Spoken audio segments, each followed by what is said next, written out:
Donc le message s'intitule Barnabas, un exemple à suivre.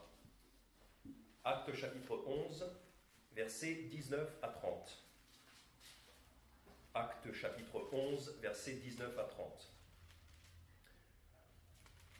Donc ce matin, à Brive, on prêchait dans Acte 5, et à la fin du chapitre 4 d'Actes, on parle de Barnabas, de ce personnage Barnabas, comme un personnage qui est à prendre en exemple. Et donc je voulais trouver un passage où on parle beaucoup de Barnabas, justement pour voir plusieurs caractéristiques de ce frère, de cet homme Barnabas, et pour pouvoir voir à quel endroit on peut prendre exemple sur Barnabas, pour essayer de s'améliorer dans nos vies chrétiennes. Donc Actes chapitre 11, verset 19. Ceux qui avaient été dispersés par la persécution arrivée à l'occasion d'Étienne passèrent jusqu'en Phénicie, en Cypre et à Antioche, n'annonçant la parole à personne qu'aux Juifs seulement. Mais quelques-uns d'entre eux, qui étaient de Cypre et de Cyrène, étant entrés dans Antioche, parlèrent aux Grecs, leur annonçant l'évangile du Seigneur Jésus. Et la main du Seigneur était avec eux, et un grand nombre crurent et se convertirent au Seigneur. Or, le bruit en vint aux oreilles de l'église de Jérusalem, et ils envoyèrent Barnabas pour passer jusqu'à Antioche. Lorsqu'il fut arrivé, et qu'il eut vu la grâce de Dieu, il s'en réjouit, et les exhorta tous à demeurer attachés au Seigneur avec un cœur ferme. Car c'était un homme de bien, plein du Saint-Esprit et de foi, et une grande multitude se joignit au Seigneur. Barnabas s'en alla ensuite à Tarse pour chercher Saul.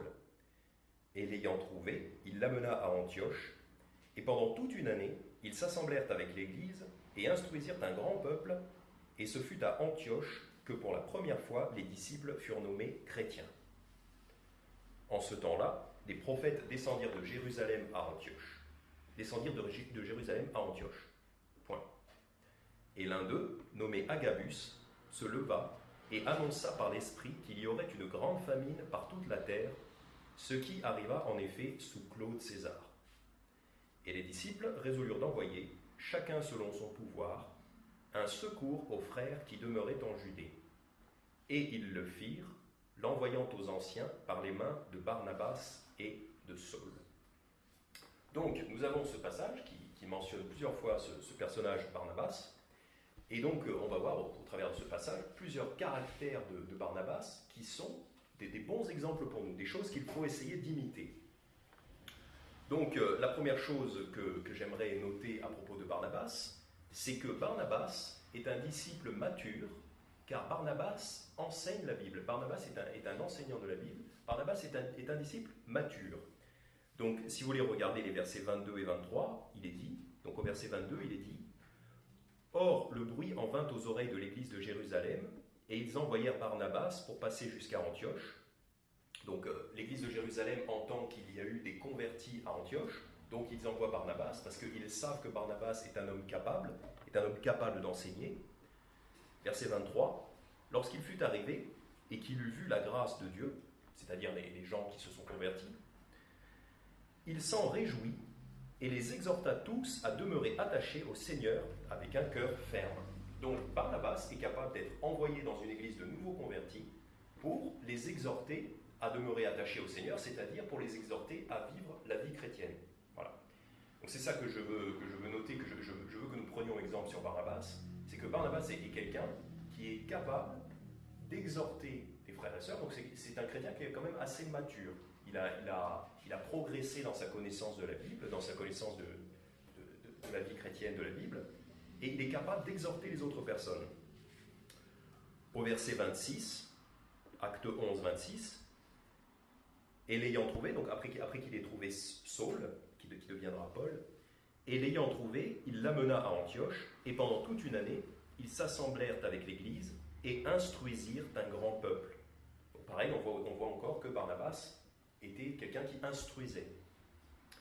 Au chapitre 13, verset 1, donc une page plus loin, chapitre 13, verset 1, « Il y avait dans l'église d'Antioche quelques prophètes et docteurs, Barnabas, Siméon, appelé Niger, Lucius le Cyrénéen, Manahem, élevé avec Hérode le tétrarque et Saul. Voilà, donc là on voit pareil qu'il était enseignant, prophète et docteur, donc ça veut dire qu'il enseignait. Barnabas enseignait. Donc c'est la première chose qu'on peut prendre exemple sur Barnabas, c'est que Barnabas est suffisamment mature pour enseigner. Donc si vous voulez, je vous prie d'aller en Hébreux chapitre 5. Hébreux chapitre 5. Donc voilà, comme Barnabas, il faut qu'on essaye, chacun d'entre nous, il faut essayer de progresser dans nos vies chrétiennes, justement, pour être capable, comme Barnabas, d'enseigner, d'exhorter. Alors Barnabas était un homme célibataire, donc c'est sûr que c'était plus facile pour lui, il avait du temps. On ne peut peut-être pas s'identifier chacun à 100% avec Barnabas, mais nous pouvons tous prendre exemple sur lui et s'en inspirer. Hébreux chapitre 5, verset 12. Hébreux chapitre 5, verset 12. En effet, tandis que vous devriez être maître depuis longtemps, vous avez encore besoin d'apprendre les premiers éléments des oracles de Dieu. Et vous en êtes venus à avoir besoin de lait et non de nourriture solide. Donc là, qu'est-ce qu'on nous dit en Hébreux 5, verset 12 ? C'est une réprimande à certains chrétiens qui sont probablement chrétiens depuis un certain nombre d'années et qui, normalement, au bout d'un certain temps, quand on est chrétien, on devrait être capable d'enseigner un petit peu les autres. Alors ça peut être la prédication, ça peut être simplement, si je parle avec mon frère chrétien, ma sœur chrétienne, simplement leur donner des doctrines, leur parler de la Bible. Ça peut être aussi en évangélisation, ça peut être aussi d'évangéliser les non-croyants, c'est aussi un aspect. Mais on voit ici que Dieu attend des chrétiens qu'à partir d'une certaine maturité, le chrétien soit capable d'enseigner les autres. Et là, en Hébreux chapitre 5, verset 12, il leur reproche justement de n'être pas arrivés à ce stade où ils peuvent enseigner. C'est un reproche qui est fait, et puis c'est pour chacun d'entre nous, bien sûr, de s'examiner. Est-ce que ça fait, si ça fait très longtemps que je suis chrétien, si ça fait un certain nombre d'années que je suis chrétien, je devrais être capable de commencer à enseigner un petit peu, bien sûr dans les différentes capacités de chacun. Hébreux 5, verset 12. En effet, tandis que vous devriez être maître depuis longtemps, c'est-à-dire vous devriez enseigner. Ça fait un moment que vous devriez être capable d'enseigner. Et ce n'est pas le cas pour ces gens-là. Verset 13. Or, celui qui se nourrit de lait ne comprend pas la parole de la justice, car il est un petit enfant. Voilà, c'est dommage quand quelqu'un est chrétien depuis un certain nombre d'années, qu'il soit encore un petit enfant spirituellement, c'est-à-dire incapable de progresser dans la connaissance de la Bible et surtout dans l'application de la Bible. Mais la nourriture solide est pour les hommes faits, c'est-à-dire les chrétiens qui sont accomplis, les chrétiens qui sont un petit peu plus avancés dans leur vie chrétienne, mais la nourriture solide est pour les hommes faits, pour ceux qui, par l'habitude, ont le jugement exercé à discerner le bien et le mal. Donc voilà. Barnabas, lui, était capable d'enseigner, il était mature. Il faut que nous essayions chacun d'entre nous d'arriver à cet état de maturité, de connaissance biblique, pour devenir un petit peu plus capable d'enseigner. Sinon, effectivement, on est un petit peu réprimandé par ce passage comme ça. Si ça fait longtemps qu'on est chrétien et qu'on est incapable de parler de la Bible, de parler de Jésus ou des doctrines de base, c'est un problème. Romains chapitre 15, verset 14. Romains chapitre 15, verset 14.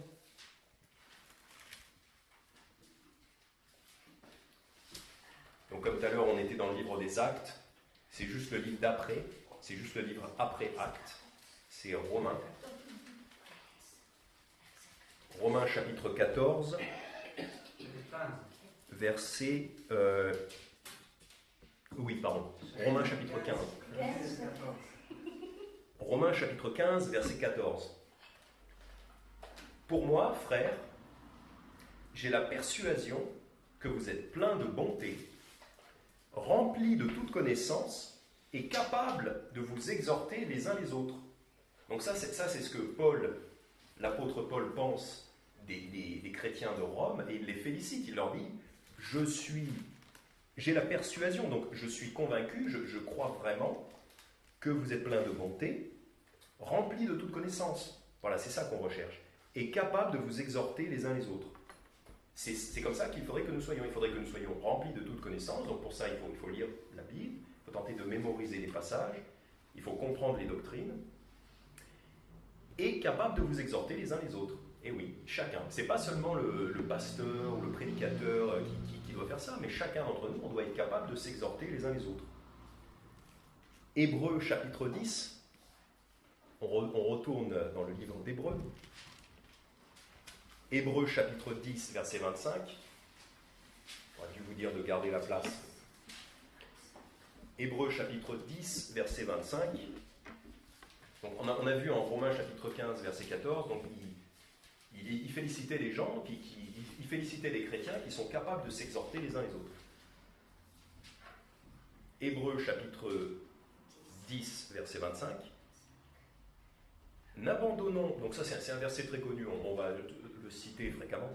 N'abandonnons point notre assemblée, comme quelques-uns ont coutume de le faire, c'est-à-dire n'arrêtons pas de venir à l'église, parce qu'il y a certains qui arrêtent, mais ne soyons pas comme ça. N'abandonnons point notre assemblée, comme quelques-uns ont coutume de le faire, mais exhortons-nous les uns les autres. Et cela d'autant plus que vous voyez approcher le jour. Donc le jour J, c'est le jour du retour de Jésus. Et évidemment, ce jour-là s'approche de plus en plus, et on n'a jamais été aussi près du retour de Jésus. Enfin, c'est évident de dire ça, mais voilà. Mais ce qui est dit ici, exhortons-nous les uns les autres. Donc, c'est pas seulement le pasteur ou le prédicateur qui doit exhorter, c'est vraiment les uns les autres. C'est pour ça qu'on doit être en assemblée. Écouter des prédications sur Internet, ça ne suffit pas. Voilà. On ne peut pas s'exhorter les uns les autres si on est chez soi sur Internet. Ça ne marche pas. C'est pour ça, malgré le Covid, même si on croit qu'on est vulnérable au Covid, eh bien, malheureusement, si on reste chez soi, on ne peut pas s'exhorter les uns les autres. C'est un problème. Donc voilà. Soyons capables de nous exhorter les uns les autres, comme Barnabas. Parce que venir à l'église, écouter et s'asseoir, c'est le début, c'est pour tout le monde devrait faire ça. Et plus tard, quand on est un petit peu plus mature, il faut être capable d'enseigner. Il doit venir un temps où on est capable de répéter ces choses-là et d'enseigner.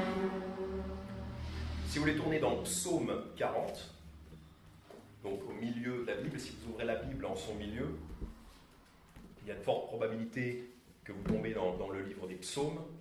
C'est à peu près au milieu. Tac. 40. Psaume 40. Psaume 40, versets 1 et 2. Donc on a les versets 1 et 2 qui nous parlent... 1, 2, 3 même. Verset 1, 2, 3 qui nous parle un petit peu du salut, quand quelqu'un est sauvé par Dieu. Psaume 40, verset 1. Au maître chantre, psaume de David. J'ai patiemment attendu l'Éternel, il s'est incliné vers moi, il a entendu mes cris. Il m'a fait remonter de la fosse de destruction, du bourbier fangeux. Il a posé mes pieds sur le roc, il a affermi mes pas.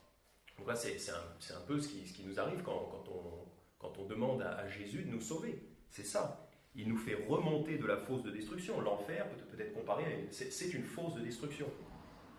Il m'a fait remonter de la fosse de destruction. Donc ça, c'est quand Jésus nous sauve du bourbier fangeux. Il a posé mes pieds sur le roc. Le roc, c'est Jésus. C'est un appui solide qui nous sauve. Il a affermi mes pas. Point. Donc ça, c'est le salut. Qu'est-ce qui vient tout de suite après ? Verset 4. Et il a mis dans ma bouche un nouveau chant de louange à notre Dieu. Plusieurs le verront et auront de la crainte et se confieront en l'Éternel. Donc on voit que juste après qu'il parle de son salut, juste après il dit, voilà, juste après ça, j'ai parlé de Dieu, j'ai enseigné, j'ai parlé, ça vient après, naturellement ça vient après. Versets 9 et 10, donc psaume 40, versets 9 et 10. Mon Dieu, j'ai pris plaisir à faire ta volonté, et ta loi est au-dedans de mes entrailles. J'ai annoncé ta justice dans la grande assemblée. Voici, je ne tiens pas mes lèvres fermées.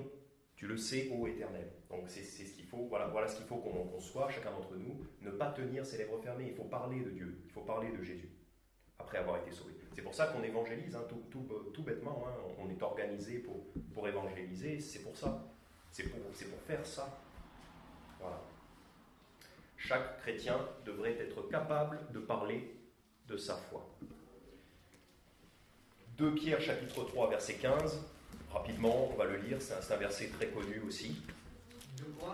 2 Pierre chapitre 3, pas loin de la fin du Nouveau Testament.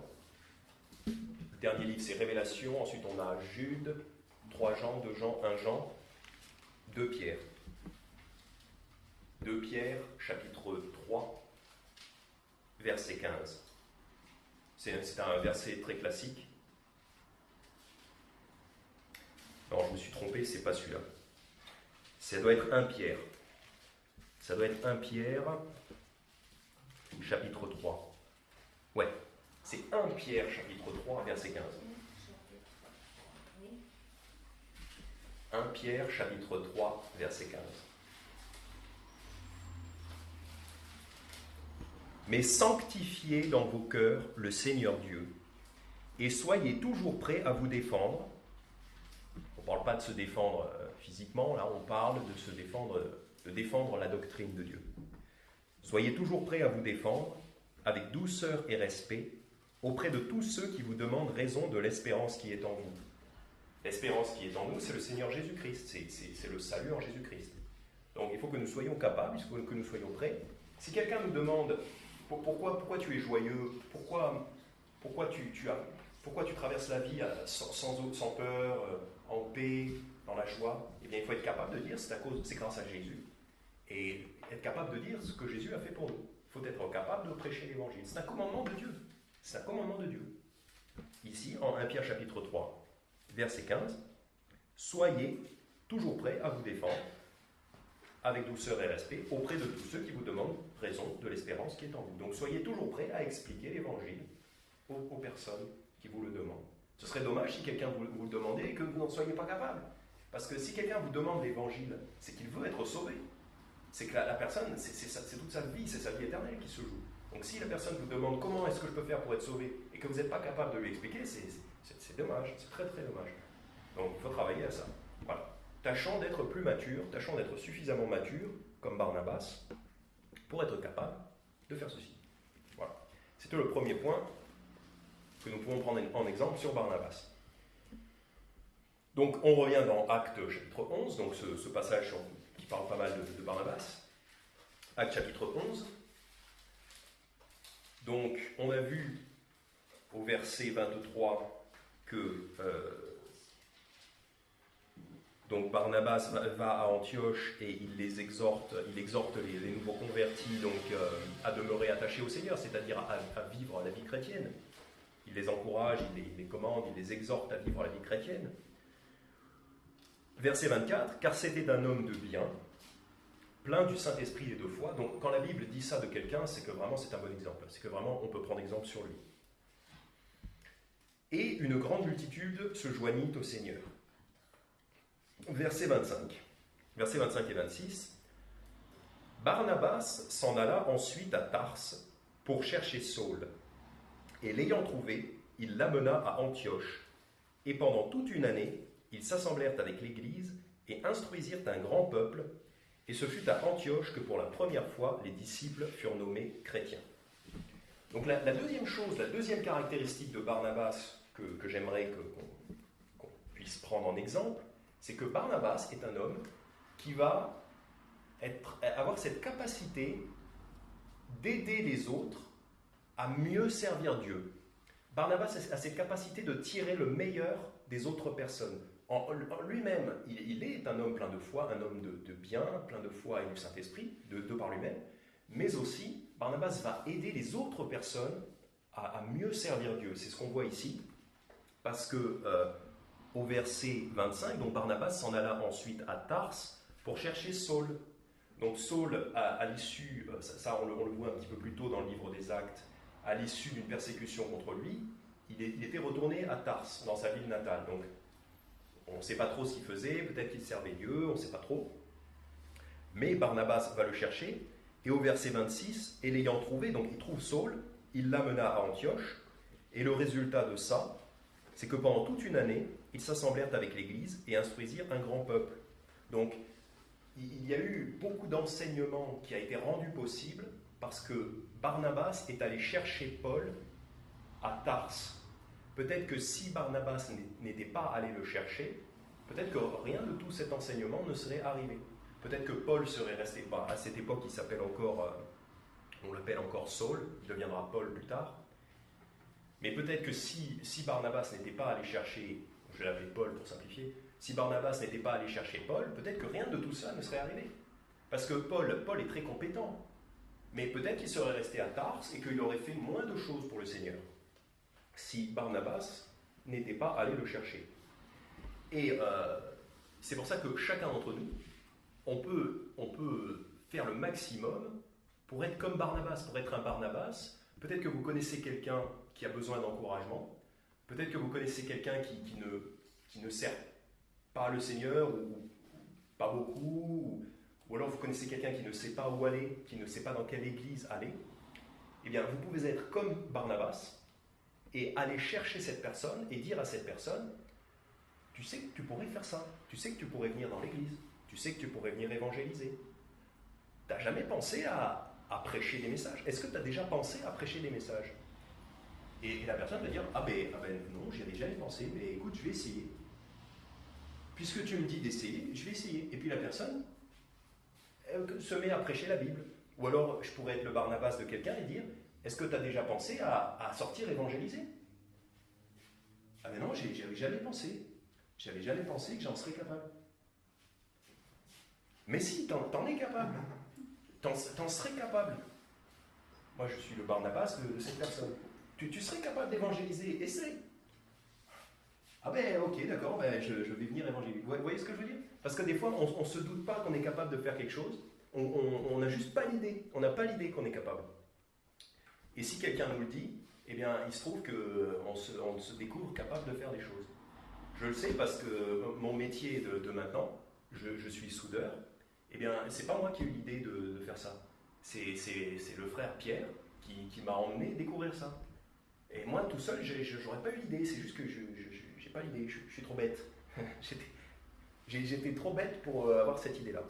C'est frère Pierre qui m'a emmené à la formation. Et ça me convient super. C'est un métier très, très intéressant pour moi. C'est un exemple un petit peu... c'est un exemple un petit peu mondain, mais c'est un bon exemple. Pierre a été mon Barnabas en me disant hey, tu pourrais faire ça, ce serait bien. Effectivement, c'est bien. Autre exemple, je ne sais pas pourquoi, qu'est-ce qui t'a motivé à faire du piano, mais peut-être que quelqu'un t'a dit tu pourrais faire du piano. Et peut-être que toi, tu n'y avais pas pensé. Enfin, je ne sais pas en fait.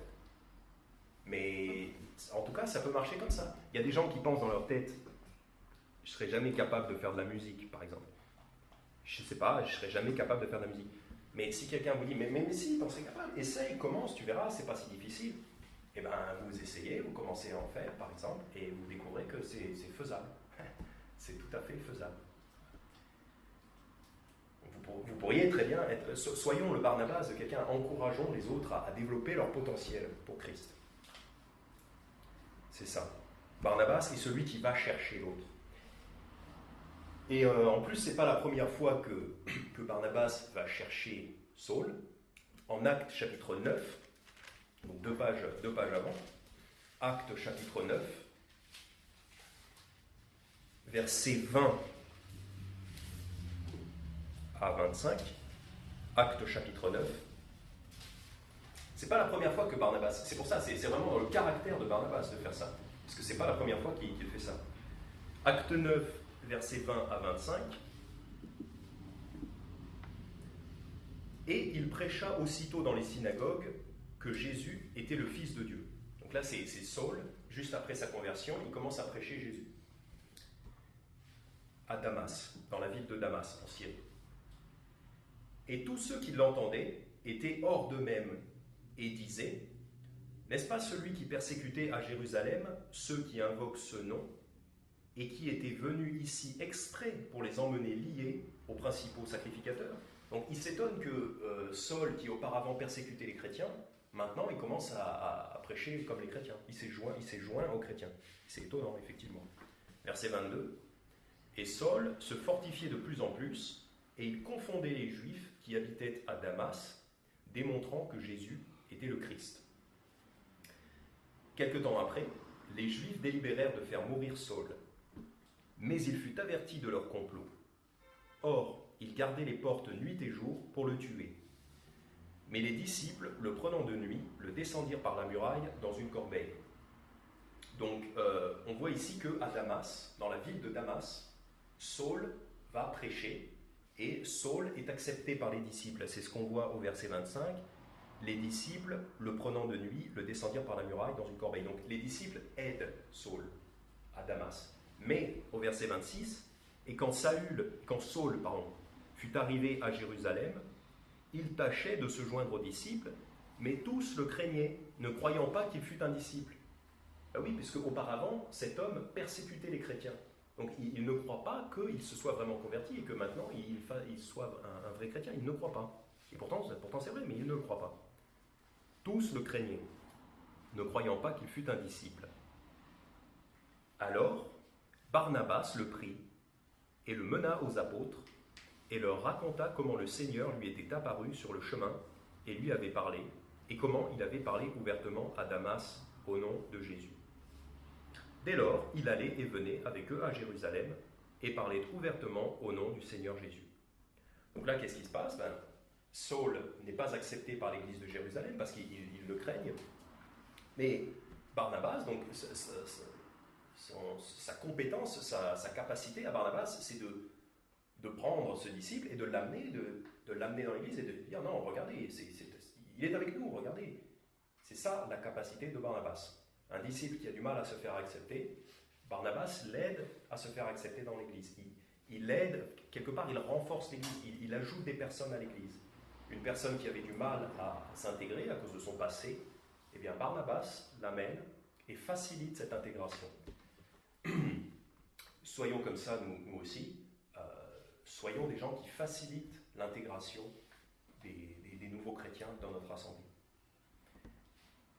Et on peut se poser la question, est-ce que l'apôtre Paul, donc Saul qui plus tard se fait appeler Paul, est-ce qu'il aurait eu un tel ministère s'il n'avait pas eu l'aide de Barnabas au début? Si Barnabas n'avait pas aidé Paul, peut-être que Paul n'aurait pas eu un si grand ministère. Donc pensez-y, peut-être que vous-même, vous n'êtes pas Paul, peut-être que vous ne ferez pas les mêmes choses que Paul, mais par contre, peut-être que vous pouvez aller chercher quelqu'un qui deviendra Paul. Vous voyez ce que je veux dire? Peut-être que vous pouvez être ce Barnabas qui va chercher quelqu'un qui deviendra un évangéliste d'envergure, comme Paul.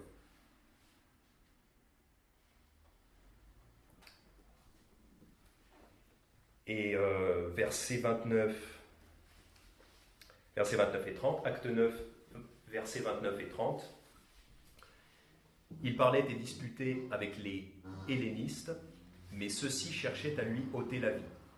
Les frères l'ayant su, l'emmenèrent à Césarée et l'envoyèrent à Tars. Donc en fait, c'est pour ça qu'en acte 11, Barnabas va chercher Saul à Tars, parce qu'ici, en acte 9, à cause de la persécution, il l'envoie à Tars. C'est pour ça que Barnabas a eu besoin d'aller le chercher une deuxième fois. Et dans les chapitres suivants, on voit que Barnabas et Paul vont travailler ensemble. Exemple au chapitre 13, acte 13, verset 1.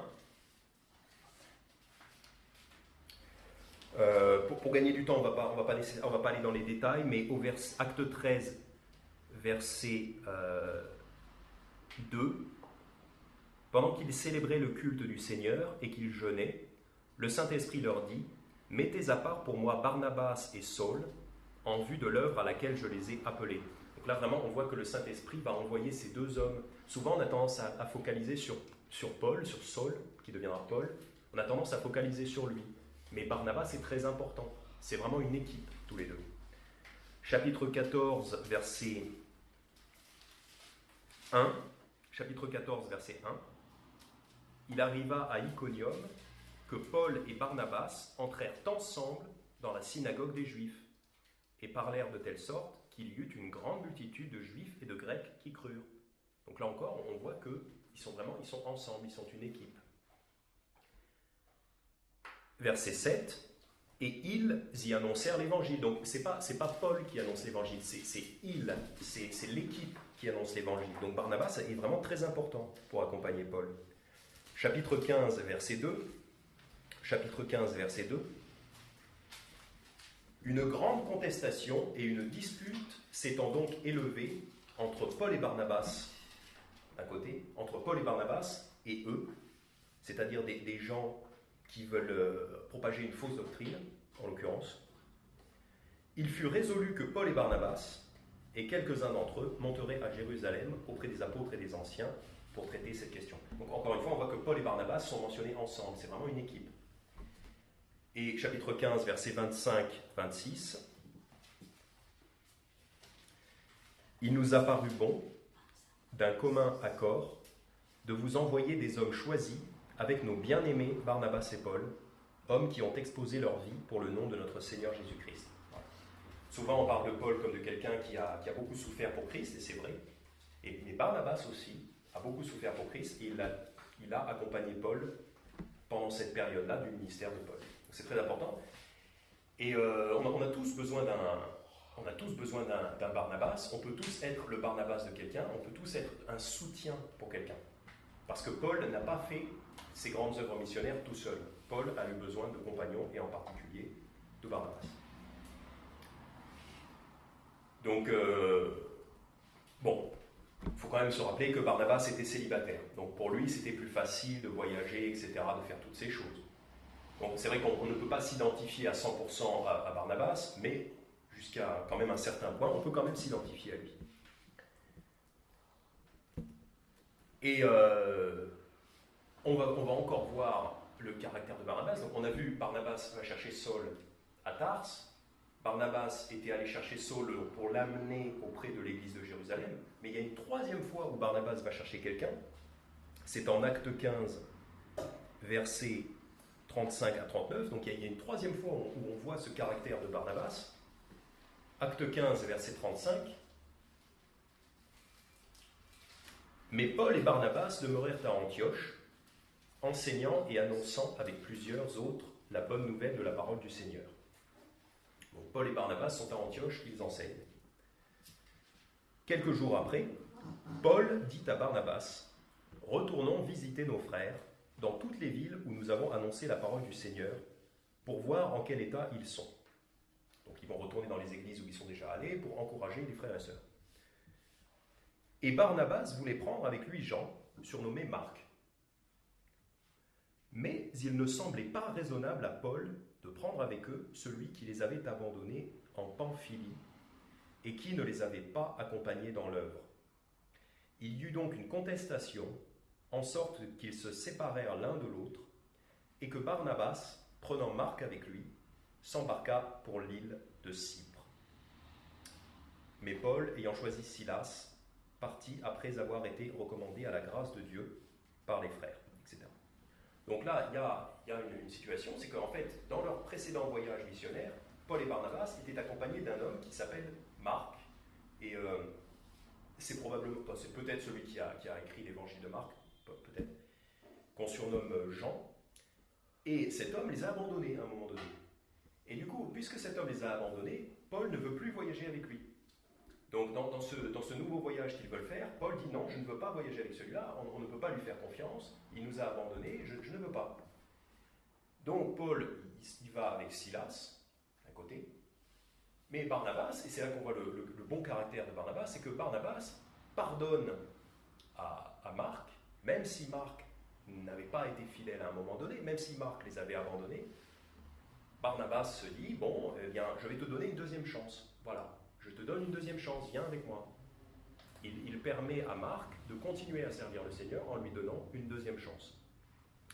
Paul a un caractère un petit peu différent, Paul n'a pas eu envie de continuer avec Marc, on peut le comprendre, mais Barnabas a eu ce caractère de pardon, de pardonner et réaccepter un frère, de donner une deuxième chance à un frère. Parce qu'on peut tous avoir des moments de faiblesse. On peut tous avoir un moment où on arrête de venir à l'église peut-être pendant un certain temps. Eh bien, on aimerait aussi avoir un frère qui vienne nous chercher et qui nous dise « Viens, reviens, je te donne une deuxième chance, viens, reviens à l'église avec nous. » Voilà. Donc c'est ça qu'il faut essayer d'être. Il faut essayer de prendre exemple sur Barnabas qui accueille les frères, qui donne une deuxième chance. D'abord à Paul et ensuite à Marc. Donc un résumé de la vie de Barnabas, si vous voulez regarder dans Romains chapitre 15, on y était tout à l'heure. Romains chapitre 15, versets 5, 6 et 7. Romains chapitre 15, verset 5. Et que le Dieu de patience et de consolation vous donne d'avoir les mêmes sentiments envers vous selon Jésus-Christ, afin que, d'un même cœur et d'une même bouche, vous glorifiez le Dieu qui est le Père de notre Seigneur Jésus-Christ. C'est pourquoi accueillez-vous les uns les autres, comme Christ nous a accueillis pour la gloire de Dieu. Donc voilà, Christ nous a accueillis dans notre état de pécheur, dans notre état de rébellion contre Dieu. Christ nous a accueillis, Christ nous a acceptés, nous a sauvés, nous a pardonné de nos péchés quand nous nous sommes convertis. Et donc, puisque Christ a fait cela pour nous, eh bien, nous devons aussi faire ça pour les frères. Nous devons accueillir les frères qui ont peut-être eu un moment de faiblesse, eh bien, nous devons les accueillir, comme Barnabas. Troisième et dernière chose que nous allons voir sur Barnabas, donc retournons dans Acte 11. Nous allons voir maintenant que Barnabas est un homme fidèle. Barnabas est un homme fidèle et fiable. Acte 11, verset 27. Donc on a vu qu'au verset 26, ils enseignent avec Paul, ils enseignent à Antioche. Verset 27. En ce temps-là, des prophètes descendirent de Jérusalem à Antioche. Et l'un d'eux, nommé Agabus, se leva et annonça par l'Esprit qu'il y aurait une grande famine par toute la terre, ce qui arriva en effet sous Claude César. Et les disciples résolurent d'envoyer, chacun selon son pouvoir, un secours aux frères qui demeuraient en Judée. Et ils le firent, l'envoyant aux anciens par les mains de Barnabas et de Saul. Donc là, ce qu'on voit au verset 28, c'est qu'il y a une grande famine par toute la terre, et les disciples d'Antioche décident d'envoyer un secours, c'est-à-dire une aide financière, aux disciples qui sont en Judée, aux frères, aux chrétiens qui sont en Judée. Ils décident de les aider financièrement.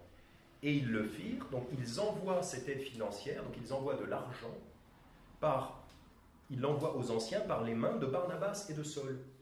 Et ça, c'est pas le genre de choses que l'on va faire, que l'on va confier à n'importe qui. Si par exemple, on voulait envoyer de l'argent à une église qui est en Afrique parce qu'ils auraient des difficultés financières, on pourrait le faire, ce serait bien, si le besoin se faisait sentir. Bon, aujourd'hui, on ferait probablement un virement bancaire, donc ça irait, ce serait instantané. Mais à l'époque, il fallait prendre un sac d'argent, les pièces de monnaie, il n'y avait même pas de billets à l'époque. Donc c'était des sacs de pièces de monnaie, d'argent ou de métal, qu'il fallait transporter sur des kilomètres et des kilomètres, des centaines ou des milliers de kilomètres. Là, en l'occurrence, c'est des centaines de kilomètres, de Antioche jusqu'à la Judée. Et donc, c'est pas n'importe qui peut transporter une grande somme d'argent comme ça. Il faut que ce soit une personne de confiance. Donc, Barnabas est fidèle parce qu'on lui confie cet argent, parce que Barnabas a fait preuve de fidélité. Donc, posons-nous, chacun d'entre nous, posons-nous la question, est-ce que nous aussi, nous sommes fidèles comme Barnabas, et est-ce que nous aussi, on pourrait nous confier une chose de valeur, par exemple une somme d'argent, ou des choses d'encore plus grande valeur, comme par exemple des enfants, ou des personnes à enseigner, enfin il y a des choses spirituelles, c'est beaucoup plus, d'une valeur beaucoup plus grande. Est-ce que nous sommes fidèles comme Barnabas pour que l'on nous confie des choses? Par exemple, les enfants. enfants qui avaient des parents. Peut-être que vous voulez que vos parents vous accordent un petit peu plus de liberté. Peut-être que vous voulez que vos parents vous accordent un peu plus de... que vos parents vous surveillent un petit peu moins. Peut-être que vous aimeriez que vos parents vous surveillent un petit peu moins. Mais est-ce que vous le méritez? Est-ce que vos parents peuvent vous faire confiance? Par exemple, est-ce que vos parents peuvent vous laisser jouer dans la rue? Est-ce que vos parents peuvent vous laisser sans surveillance? Est-ce que vos parents peuvent vous faire confiance pour que vous méritiez qu'on vous confie des choses? Posez-vous la question. Au travail, pour ceux d'entre nous qui travaillons, ou même à l'école, au travail ou à l'école, est-ce qu'on est digne de confiance pour que notre patron puisse nous confier des responsabilités? Parce que des fois, les gens voudraient un meilleur salaire, voudraient progresser dans leur travail, mais pour progresser dans le travail, il faut être digne de confiance. Donc, est-ce qu'on est digne de confiance pour qu'au travail, notre patron nous confie plus de responsabilités? Posons-nous la question. Barnabas, lui, on lui confiait ces choses-là. En Église, est-ce qu'on a démontré de la fidélité en Église pour qu'on puisse nous confier, par exemple, avec les offrandes? Parce qu'à Brive, il y a une personne, je ne sais pas, c'est pas forcément toujours la même personne, il y a une personne qui s'occupe de récupérer les offrandes et de mettre les offrandes sur un compte en banque.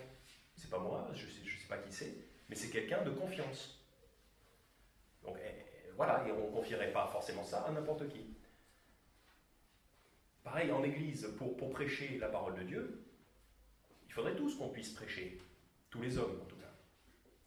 Mais est-ce que si vous avez envie de prêcher, est-ce que vous avez déjà été trouvé digne de confiance pour qu'on vous confie cette responsabilité de prêcher? Voilà, c'est des choses qu'il faut que chacun se dise, est-ce que je suis digne de confiance? 2 Rois, chapitre 22, on va voir un exemple de ça. Donc là, pour vous, c'est 4 rois du coup, hein Marina? Mais aujourd'hui, c'est pas. Ah d'accord. Okay. Oui, pour nous, c'est pas. Donc 2 Rois, chapitre 22. Donc là, on va voir pareil, on va voir un exemple de quelqu'un qui est fidèle. 2 Rois, chapitre 22, verset 3. Donc là, c'est Ancien Testament. Cherchez. 2 Rois, parce qu'il y a 1 Samuel, 2 Samuel, et après il y a 1 roi, 2 rois. Voilà. Chapitre 22.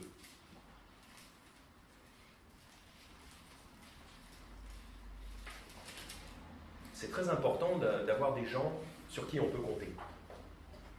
Et pour avoir quelqu'un en qui on peut compter, sur qui on peut compter, c'est pas forcément tout le monde. C'est une réputation qui doit se construire.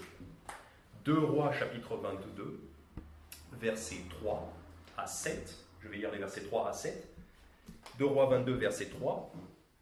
Or, la 18e année du roi Josias, le roi envoya à la maison de l'Éternel Shaphan le secrétaire, fils d'Atsalia, fils de Meshulam, en lui disant « Monte vers Hilkija, le grand sacrificateur, et qu'il donne l'argent qu'on a apporté dans la maison de l'Éternel et que ceux qui gardent le seuil ont recueilli du peuple, qu'on le remette entre les mains de ceux qui ont la charge de l'ouvrage et qui sont préposés à la maison de l'Éternel, et qu'il le donne à ceux qui exécutent l'ouvrage qui se fait dans la maison de l'Éternel pour en réparer les dégradations. » Donc le temple de Dieu est abîmé, il y a des dégradations dans le bâtiment, et donc il faut de l'argent pour payer les ouvriers, pour réparer. Verset 6, aux charpentiers, aux constructeurs et aux maçons, pour acheter du bois et des pierres de taille pour réparer le temple, donc tous ces besoins matériels, mais qu'on ne leur fasse pas rendre compte de l'argent qu'on leur délivre entre les mains, car ils agissent avec fidélité. Voilà la phrase qui est un très beau témoignage pour ces personnes-là, c'est les ouvriers.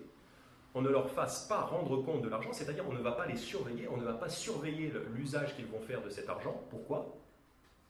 Car ils agissent avec fidélité, c'est-à-dire ces gens-là ont une bonne réputation, et donc on ne va pas les surveiller, on va leur confier de l'argent, on va les payer, on va leur dire voilà, vous avez tant d'argent, vous avez ce salaire, vous avez cet argent-là. On ne va pas vous surveiller parce qu'on a confiance en vous, on sait que vous agissez avec fidélité.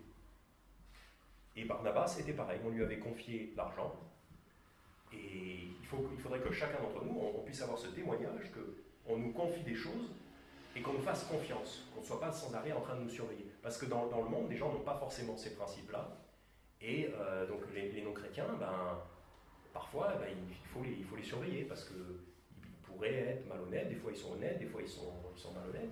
Et nous autres chrétiens, il faut qu'on fasse attention à ça aussi. Il faut qu'on protège notre témoignage, notre réputation, et il faut qu'on établisse une réputation, qu'on soit digne de confiance. Voilà. Donc vous voulez qu'on vous confie plus de responsabilités, vous voulez qu'on vous confie des tâches plus importantes, eh bien agissez avec fidélité. Et pour finir, retournons au livre des Actes. Retournons au livre des Actes. Cette fois au chapitre 4, Actes chapitre 4. Actes chapitre 4, versets 36 et 37. En fait, c'est la première fois qu'on entend parler de Barnabas. C'est la première mention de Barnabas. Actes chapitre 4, versets 36 et 37. Ainsi, Josès, surnommé par les apôtres Barnabas, c'est-à-dire fils de consolation, lévite et originaire de Cypre, ayant un champ, le vendit et en apporta le prix et le mit aux pieds des apôtres. Donc la première mention de Barnabas, c'est qu'il a une possession, il a un champ, il vend ce champ et il en fait don à l'Église. Donc Barnabas a vraiment une histoire de fidélité. C'est-à-dire que la bonne réputation de fidélité ne se construit pas instantanément. C'est vraiment année après année. Vous les enfants, il faut que année après année, vos parents sachent que vous leur obéissez. Nous qui travaillons, il faut que année après année, notre patron sache que nous sommes fidèles. À l'Église, pareil, il faut que année après année, l'Église voie et Dieu voie que nous sommes fidèles, année après année. Donc là, la réputation, c'est sur du long terme. Voilà. Donc en conclusion, qu'avons-nous appris de Barnabas ? Trois choses principalement. Donc, premièrement, Barnabas est un disciple mature, capable d'enseigner et d'exhorter. Donc il faut que nous travaillions chacun d'entre nous à devenir de plus en plus mature et avoir de plus en plus de connaissances de la Bible, donc pour être capable, nous aussi, d'exhorter et de conseiller, d'enseigner. Deuxième chose que nous avons vue de Barnabas, deuxième qualité, c'est que Barnabas aide les autres chrétiens à tirer le meilleur parti d'eux-mêmes.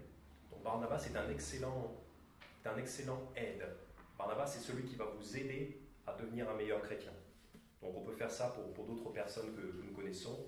Nous pouvons aider les autres, nous devrions aider les autres à devenir de meilleurs chrétiens. Et troisième chose que nous apprenons de Barnabas, troisième bon exemple que nous voyons de Barnabas, c'est que Barnabas est fidèle, donc il se voit confier des responsabilités. Donc cultivons chez nous, les chrétiens, cultivons cette réputation de fidélité. Amen. Je vais prier. Père Céleste, merci pour ce bon exemple de Barnabas. Merci pour la clarté de ta parole. Nous te prions de nous aider à nous remémorer ces enseignements, chacun d'entre nous, et à progresser de plus en plus dans notre maturité chrétienne, dans notre accueil des autres chrétiens, dans l'aide que nous pourrons apporter aux frères et sœurs. Et nous te prions aussi de nous aider à progresser dans notre réputation de fidélité, afin que, si tu le juges approprié, nous ayons des responsabilités plus importantes. Et Père, sachant que nous savons et nous te rendons grâce de nous avoir confié la responsabilité la plus importante de toutes, qui est de prêcher ton évangile au monde entier. Aide-nous pour la semaine qui vient et sois remercié au nom de ton Fils Jésus. Amen.